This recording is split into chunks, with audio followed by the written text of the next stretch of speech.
welcome to my first attempt at plugging everything in and seeing if everything works. So we've got the usual thingamabob which goes here. I've already plugged the cable in, so that's my foot pedal. I'm guessing it's actually quite a nice sized one as well, so that could be a bit better than normal. So stick that one on the floor. Right, here we go. So turn the baby on. Oh, that's good. Right, okay, so let's see, we need to do a bobbin. I'll be honest, I've not looked at the instruction manual for this, so this is a bit where I'm kind of guessing how things work now. Right, okay, where's that one gone? Aha, got you. Right, so is this a right, so we've got a couple of spoolie things there. So I'm going to do, oops, it would help if I put it through the right spool. There we go. Let's put the spool holder on. Okay, so I'm guessing it's, in order to do the bobbin, it's one down, oops, sorry, try again. It's, that may or may not be a problem. 1, 2, that way round, bobbin,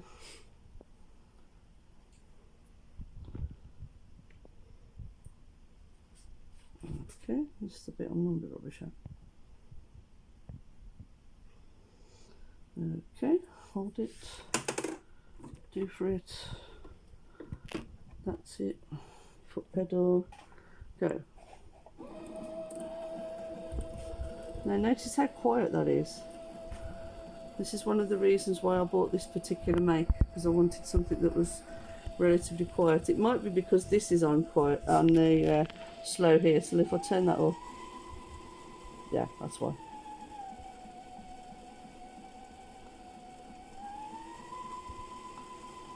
So obviously I can turn that up there.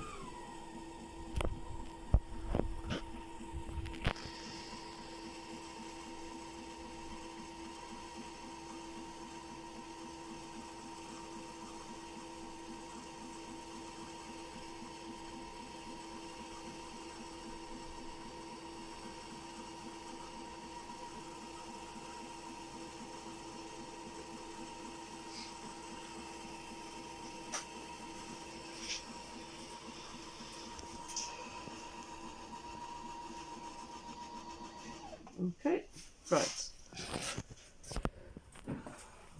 so I'll take that off there, pull that out. Aha, right, you'll notice that this has a slightly different looking area, so there's a bobbin already in there. Right, that's useful to know. Okay, so I'm guessing it is right, got to make sure that's going that way around, which it is, so check your thread's going the right way around. Whoops daisy, no, just muck that up. Right, try again. So put thread in, follow the little path, round, round, put the lid on, and then this puts, hooray! Right, so back up here. Okay. So it doesn't even have to. That's interesting. Right, okay. So back to my thread. I'm not quite sure why that's, the handle seems to be a little bit in the way there, but we'll work that out in a minute. Right, okay, let's do that back up. Must be another place you can put them. Oh no, you couldn't. Okay. So that might be the only negative so far, that I think they've put the spool thingy in a slightly silly place.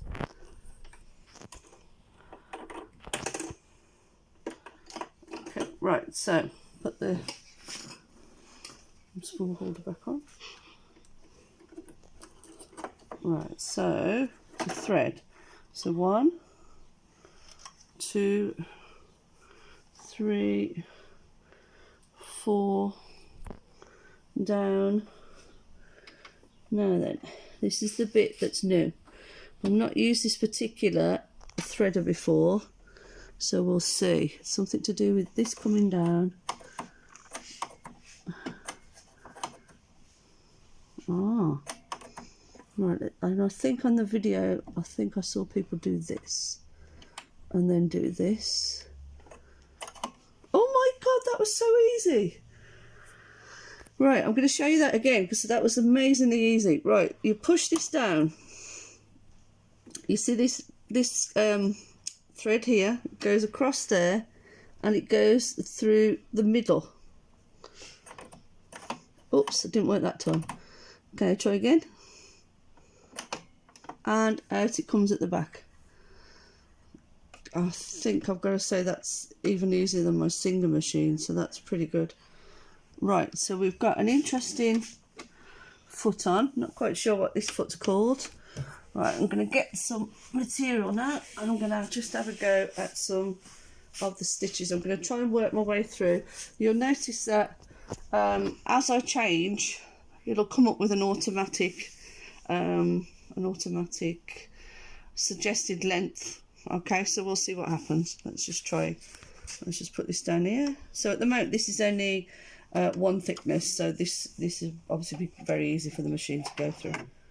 I'll put it in the middle setting so we can.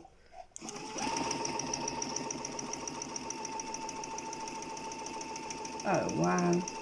Okay, so that's my nice thread, Gutterman thread, and that's the back, and that's perfect tension.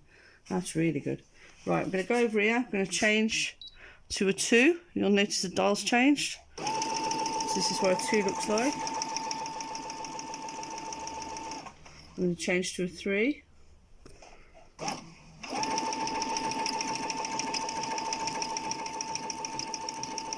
Okay, change to a 4.